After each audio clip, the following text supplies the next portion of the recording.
Assalamualaikum warahmatullahi wabarakatuh. Kami dari kelompok 5 akan mempresentasikan tugas manajemen perbankan dengan materi Basic Asset Liability and Capital Decision Part 2. Nama saya Eka Putri Maulidia. Dan saya Rara Sakti Yuwanda Putri.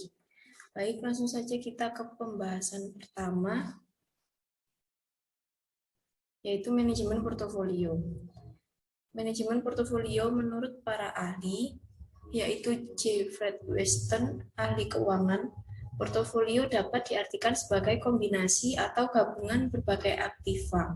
Aktiva itu dapat diartikan sebagai investasi surat berharga finansial seperti deposito, properti atau real asset, obligasi, saham, dan bentuk lainnya.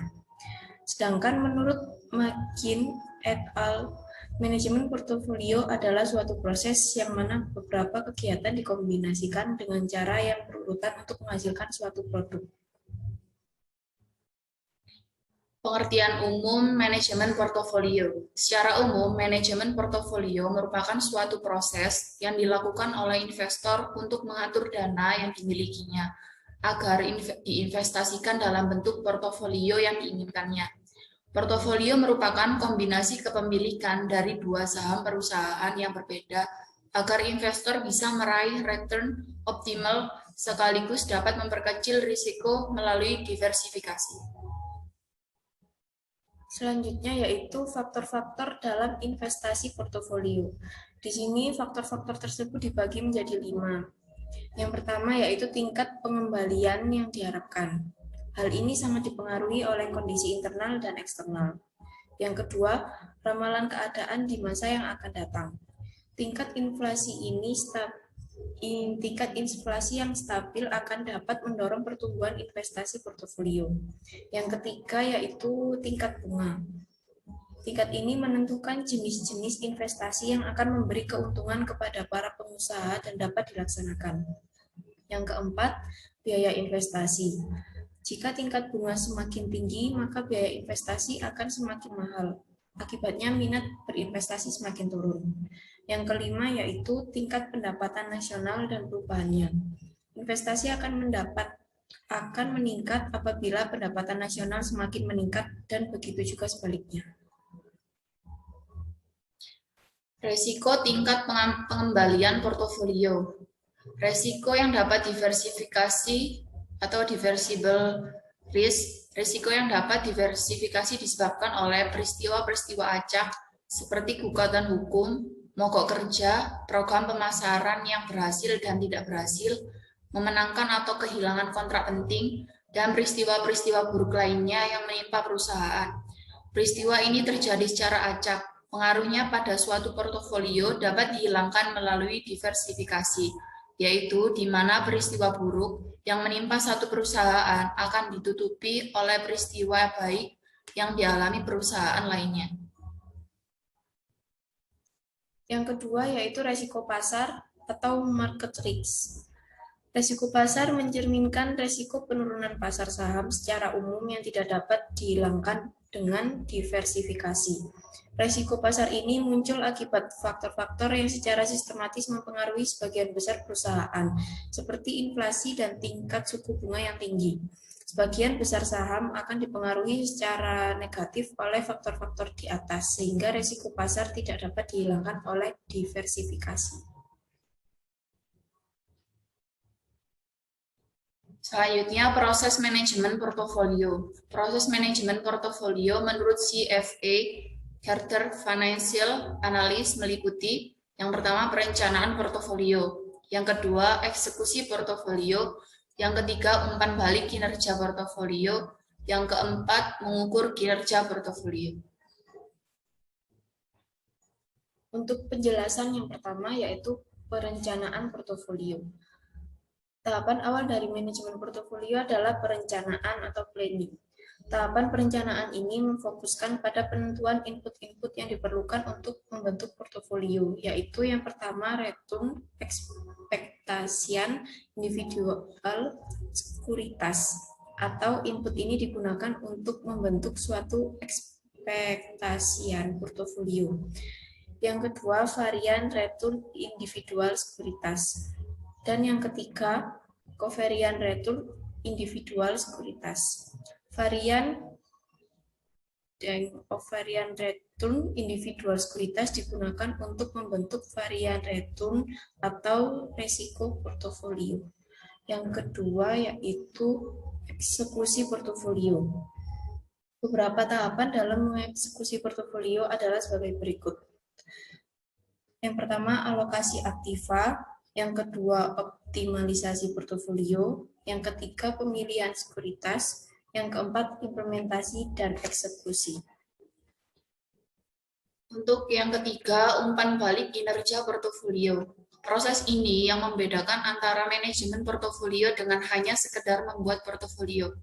Portofolio yang sudah dibuat tidak dapat hanya dibiarkan saja, karena kinerjanya dapat menurun setiap saat di masa depan. Kondisi pasar yang jelek misalnya akan dapat menurunkan kinerja portofolio. Oleh karena itu, kondisi pasar harus selalu dipantau untuk menjaga kinerja portofolio akan tetap optimal. Jika kinerja portofolio menjadi tidak optimal karena kondisi pasar yang berubah, maka portofolio ini perlu diseimbangkan kembali atau rebalancing. Dan yang keempat, mengukur kinerja portofolio. Untuk mengetahui apakah sasaran investor masih tercapai, maka kinerja portofolio perlu dihitung dan diukur setiap saat dan dibandingkan dengan benchmark sasaran investor. Kinerja portofolio dapat dihitung berdasarkan return portofolionya saja. Pengukuran portofolio berdasarkan returnnya saja mungkin tidak cukup, tetapi harus mempertimbangkan keduanya, yaitu return dan resikonya. Pengukuran yang melibatkan kedua faktor ini disebut dengan return sesuaian atau risk adjusted return. Selanjutnya, manajemen aktiva dan pasifa. Manajemen aktiva adalah bagaimana kemampuan bank untuk mengelola dananya. Dalam aktiva dan pasifa, dalam aktiva dan aktiva lancar dan tetap, yang dimaksud aktiva tetap adalah aset yang tidak menghasilkan atau tidak produktif seperti gedung, tanah, kendaraan, dan mesin. Sedangkan aktiva lancar adalah aset yang menghasilkan atau bisa dikatakan produktif seperti piutang, surat-surat berharga, dan lain-lain. Manajemen pasifa adalah bagaimana kemampuan bank untuk mengelola sumber-sumber dananya. Karena dana yang dialokasikan bank adalah dana yang berhasil dihimpun dari bagian pasifa. Pendekatan manajemen pasifa dalam perbankan dewasa ini adalah berkaitan erat dengan sisi penggunaannya di sisi aset. Jadi tidak dapat dipisahkan antara bagaimana mendapatkan dana dari pihak ketiga dan kemudian mengoptimalkan dana yang dihimpun tersebut untuk mendapatkan keuntungan bagi bank. Sisi pasifa dapat dikelompokkan menjadi 3 bagian utama, yaitu yang pertama dana pihak pertama yang berasal dari pemilik dan laba bank. Yang kedua, dana pihak kedua yang dapat diperoleh melalui pasar uang serta dana pihak ketiga, yaitu dana yang berasal dari masyarakat berupa giro, tabungan, deposito berjangka, sertifikat deposito, setoran jaminan, serta kewajiban lainnya yang segera dibayar. Selanjutnya yaitu penyusunan manajemen aktiva dan pasifa. Penyusunan ini dibagi menjadi 3 tahap, yaitu yang pertama manajemen kas, yang kedua manajemen piutang dagang, dan yang ketiga manajemen sumber dana bank atau pasifa. Manajemen kas. Secara umum, kas merupakan aset yang paling tidak produktif dibanding aset yang lain. Terdapat 2 hal yang dilakukan untuk mengelola kas, yaitu yang pertama mempercepat pemasukan kas. Pemasukan kas bertujuan untuk menaikkan ketersediaan kas, sehingga perusahaan mempunyai kesempatan yang lebih besar untuk memanfaatkan kas tersebut, tanpa mengurangi reputasi perusahaan tersebut. Yang kedua, memperlambat pengeluaran kas. Hal ini dilakukan agar perusahaan mempunyai kesempatan lebih lama untuk menggunakan kas. Misal, pembelian dengan kredit berarti supplier menandai terlebih dahulu pembelian yang dilakukan oleh perusahaan. Manajemen piutang dagang. Secara umum perusahaan senang menjual secara tunai karena akan mempercepat penerimaan kas dan memperpendek siklus kas. Tetapi tekanan persaingan yang menyebabkan penjualan secara kredit. Terjadilah piutang jika penjualan secara kredit itu dilakukan. Piutang muncul ketika penjualan terjadi tetapi perusahaan belum menerima kas. Kebijakan piutang yang baik adalah trade-off keuntungan dan resiko atau kerugian dari piutang tersebut. Pada akhirnya, para pembeli akan melunasi hutang-hutangnya. Semakin tinggi piutang, semakin besar tingkat penjualannya. Itu diharapkan perusahaan. Jika posisi piutang dagang lebih besar dari yang seharusnya, manajer keuangan perlu melakukan tindakan perbaikan. Besarnya piutang dagang tergantung dari penjualan kredit per periode dan lamanya periode pengumpulan piutang. Manajemen sumber dana bank atau pasifa. Sumber-sumber dana bank atau pasifa adalah usaha bank dalam memperoleh dana dalam rangka membiayai kegiatan operasinya. Untuk menopang kegiatan bank sebagai penjual uang atau memberikan pinjaman, bank harus lebih dulu membeli uang atau menghimpun dana, sehingga dari selisih bunga tersebutlah bank memperoleh keuntungan. Sumber-sumber dana bank ada dua, yaitu dana yang bersumber dari bank itu sendiri atau internal, serta dana yang berasal dari masyarakat atau dari faktor eksternal. Dana yang bersumber dari bank internal meliputi setoran modal dari pemegang saham, cadangan-cadangan bank seperti cadangan-cadangan laba pada tahun lalu yang tidak dibagikan kepada pemegang saham. Lalu laba yang belum dibagi atau laba yang memang belum dibagikan pada tahun yang bersangkutan sehingga dapat dimanfaatkan sebagai modal untuk sementara waktu. Dana yang berasal dari masyarakat atau eksternal meliputi yang pertama simpanan giro, demand atau demand deposit adalah simpanan yang penarikannya dapat dilakukan setiap saat dengan menggunakan cek, biliet giro, sarana perintah pembayaran lainnya atau dengan cara pemindah bukuan. Yang kedua, cek atau cek merupakan surat perintah tanpa syarat dari nasabah kepada bank yang memelihara rekening giro nasabah tersebut untuk membayar sejumlah uang kepada pihak yang bersangkutan atau yang disebut di dalamnya kepada pihak pemegang cek tersebut. Selanjutnya, yang ketiga yaitu biliet giro, merupakan surat perintah dari nasabah kepada bank yang memelihara rekening giro nasabah tersebut untuk memindah bukukan sejumlah uang dari rekening yang bersangkutan kepada pihak penerima yang disebutkan namanya pada bank yang sama atau bank lainnya. Yang keempat, simpanan tabungan atau saving deposit merupakan sumber dana dari nasabah dalam jangka waktu yang tidak menentu atau sewaktu-waktu tabungan diambil. Yang kelima, simpanan deposito atau time deposit adalah simpanan yang penarikannya hanya dapat dilakukan pada waktu tertentu berdasarkan perjanjian nasabah penyimpan dengan bank. Sumber dana dari hutang dibagi menjadi dua, yaitu hutang jangka panjang dan hutang jangka pendek.